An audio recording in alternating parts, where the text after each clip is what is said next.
जो काम करता है, यही कहा गया है कि कमाता है धोती वाला, खाता है टोपी वाला। अच्छा। सुने होंगे क्योंकि जो त्रिस्तरीय जनप्रतिनिधि है, एक विधायक और एक एमएलए और एमपी को पेंशन दिया जाता है और हमारे साथ वंचित रखा है पेंशन को। इसको हमें दिया जाए, नहीं तो आने वाला अगला चुनाव में सौतेला व्यवहार नहीं कीजिएगा। आप भी कहीं ना कहीं प्रतिनिधि है, मुख्यमंत्री हो, उप मुख्यमंत्री हो, जो भी हो, कहीं ना कहीं प्रतिनिधि है, विधायक सांसद जो भी हो प्रतिनिधि है। अगर आप लोग सरपंच मंच के बारे में नहीं समझेंगे, त्रिस्तरीय पंचायत प्रतिनिधि के बारे में नहीं समझेंगे, तो आपको आगामी चुनाव में भी समझा देंगे। पटना में जन प्रतिनिधि सम्मेलन रखा गया, क्या मकसद है इसके पीछे? मतलब है कि त्रिस्तरीय पंचायत प्रतिनिधियों को सरकार द्वारा सौतेला पर व्यवहार किया जा रहा है। त्रिस्तरीय पंचायत प्रतिनिधि का जो वर्क है, अच्छा। जिस तरह से काम करते हैं, उस तरह से उनके साथ सरकार तो कुछ भी जो भी मांगों के बारे में भी जो बात हुई थी, उस मांग को भी सिर्फ कागज पर आ गया है। और त्रिस्तरीय पंचायत प्रतिनिधि, आपने देखा होगा पिछली बार 11 नवंबर 2022 को इसी सभागार में पंच, सरपंच और उप सरपंच मिल करके इस बापू सभागार जो है उसको भरने का काम किया। अच्छा। आगे से मतलब बाहर से भी जगह नहीं बचा था। और इस बार उस समय सब त्रिस्तरीय पंचायत प्रतिनिधि एक साथ नहीं थे, लेकिन इस बार सब लोग मिल करके, जिला परिषद हो,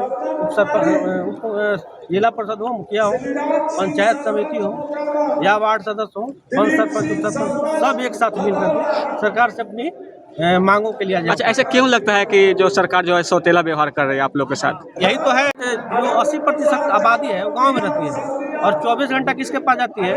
मुखिया का। स्थानीय प्रतिनिधि के पास। विधायक सांसद के बाद कोई पहुंच पाता है गरीब, जिसको जो समस्या होता है त्रिस्तरीय पंचायत प्रतिनिधि का पहुंचता है। लेकिन सरकार को अभी तक इस बात का जानकारी नहीं हो पा रहा है कि सुविधा कहाँ दिया। सर, इससे पहले आप लोग अधिकारी से मिले हैं? कौन अधिकारी?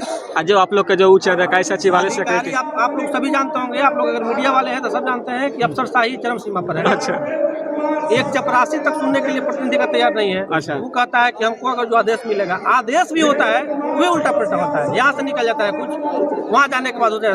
अभी बता रहे हैं कि ग्राम कचहरी में पता होगा कि पूर्व में बंसावली का बात आई थी। हाँ, बंसावली सरपंच बनाते थे, उसके बाद हुआ कि नहीं सरपंच को बंसावली नहीं बनाना है, उसका लेटर निकला। फिर हुआ कि नहीं सरपंच को बंसावली बनाना है। तो समझ में नहीं आता कि सरकार आखिर चाहती क्या है।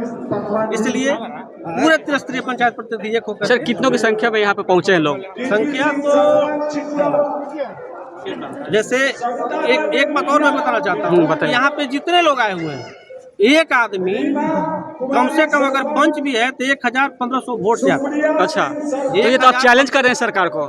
सरकार को आप लोग चैलेंज कर रहे हैं? नहीं, मेरा कहना है कि एक प्रतिनिधि जो है, वार्ड सदस्य भी कम से कम कितना वोट से? 1000 वोट से जीत के आता है।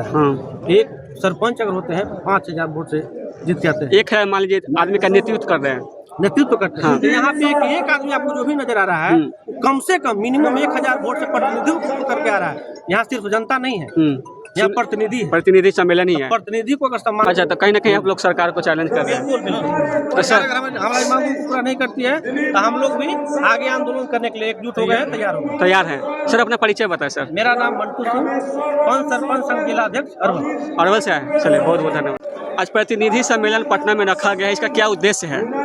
इसका उद्देश्य है कि आगामी आने वाला चुनाव में हम लोग सरकार को दिखाना चाहते हैं तो हमारे सरपंच, पंच और मुखिया त्रिस्तरीय पंचायत प्रतिनिधियों के साथ जो सौतेलापन व्यवहार कर रहे कौन कर रहा है? सरकार कर रही है, जो प्रेजेंट में सरकार है वो कर रही है। यदि ये सरकार हमारे पेंशन सरकार तो सबके साथ सबके विकास की बात कर रहे हैं। वो करती है, झूठे जुमलेबाजी है कि किसी के साथ कोई विकास नहीं कर रही। डबल इंजन की सरकार है, आप डबल इंजन की सरकार फेल है, कोई धरातल पर नहीं है, कोई कार्य नहीं कर, जनप्रतिनिधियों को कोई फायदा नहीं हो रहा है। तो डबल इंजन की सरकार की बात किस क्यों करती है सरकार? जनप्रतिनिधि की ही फायदा नहीं हो रहा है। नहीं हो रहा फायदा, कहाँ हो रहा फायदा? कई सरपंचों को हत्या कर दिया गया, कई मुखिया प्रतिनिधियों को हत्या कर दिया गया, वार्ड सदस्य को हत्या कर दिया गया। अच्छा। सरकार सोई है, कहाँ कुछ सुविधा दे रही है? अच्छा, हत्या करने की बात करें तो आप सरकार से क्या मांग रहे हैं? सरकार से ही मांगे कि जो आर्म्स का जो लाइसेंस का निर्गत किया उसको जमीनी स्तर पर लागू करे और आने वाला चुनाव में ग्राम कचहरी को